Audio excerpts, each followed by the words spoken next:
everybody. We're back. Marshall Crook, Wall Street Journal YouTube program director, and my lovely wife, Jennifer Krieger. Now for something completely different.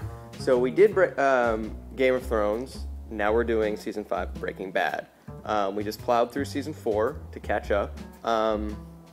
This is a big one. So what did you think? I think we should preface it first by saying that the two of us are both equally intense fans of the show. Yes. And of the storyline. We're very invested in the characters. I think it's so much better than Game of Thrones. I mean, I love Game of Thrones, but I think this is one of I think this is one of the best. I think this is one of the best shows I've ever seen in my life. I think so too. I mean, it is just so, bias outside. I think the season 4 was the best season for me. I thought it was the most intense, and it was the most gut-wrenching. It was as if everything was coming to a head. The season finale was incredible, but all the episodes left you breathless. Yeah. So the show really, it's devastating to me. There's only going to be one more season, but there's a lot resting on this season, I think. There's a lot that has to be accomplished. Nothing's obviously going to be tied into a neat little package, but I do think that there's just going to be, we saw from the first scene what's going to happen to get him to that place. Yeah, so I guess it opens with this flash forward, I'm sorry. So he has a full head of hair, he's posing as someone from New Hampshire, his identity is malleable, I guess, and he's just bought this enormous gun. And we don't really know why. And he's become basically the ultimate kingpin. I think But we don't know. He doesn't. In that scene, he doesn't look like he looks like he's on the run. Okay, but he does have the masculinity and the self-assurance of someone. He does in the first episode that we saw, but not in that scene. You don't think in that scene? No, I think in that scene he's on the run from something. He's on his own. Well, yes, he is on the run for something. You're right. I just think that, visually he is so different from the Walter White that we know. The kind of sad, sacky, bald, whatever he has become. We've seen him break bad. We've seen him become a villain. And absolutely.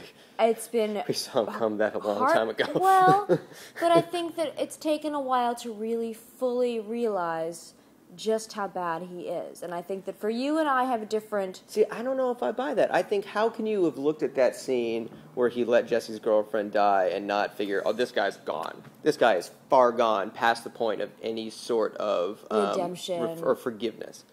See, there was a... you still want him to win, but how can that scene happen and you not... Okay, but what do you ever think you're not going to want him to win? Because I think that what happened to me last season...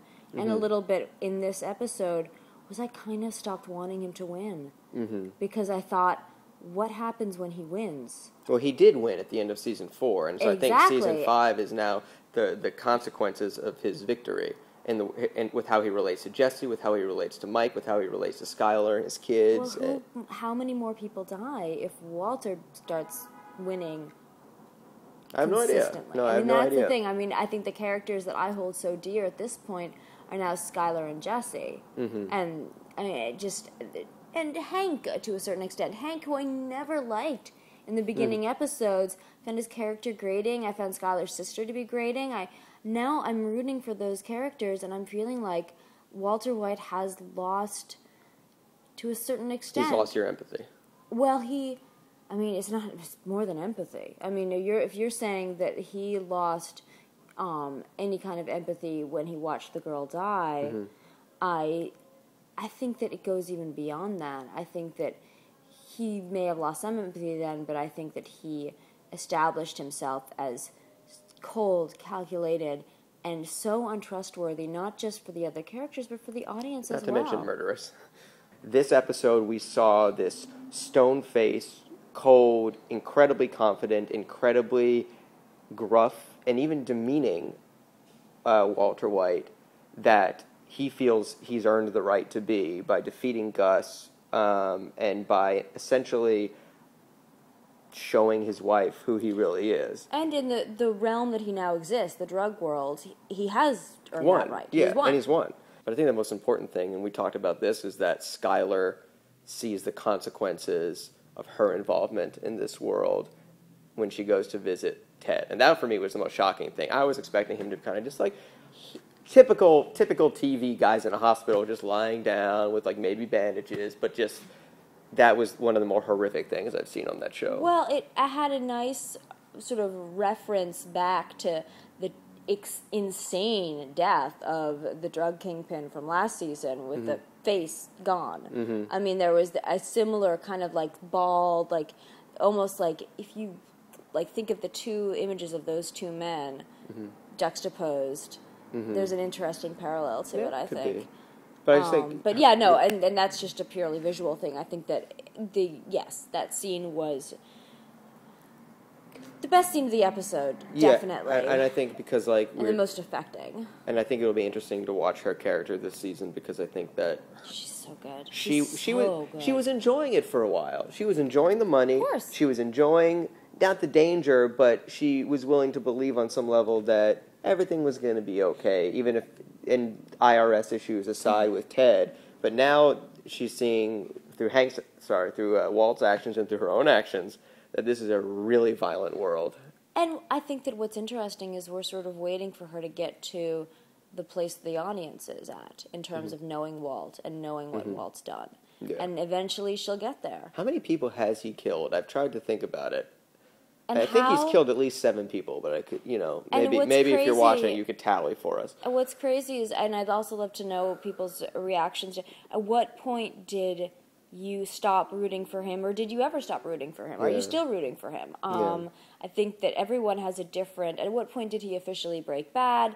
Everyone has a different interpretation of what. Well, he broke bad when he killed the guy in the basement with the bike lock. You just said he broke bad when he watched the girl die. I mean, there have been moments. That's the fascinating thing, though, is there have been so many moments where his character has demonstrated such reprehensible behavior, and yet there's always a kind of, at least for me, there's always been an empathy. There's always been a wanting him to succeed.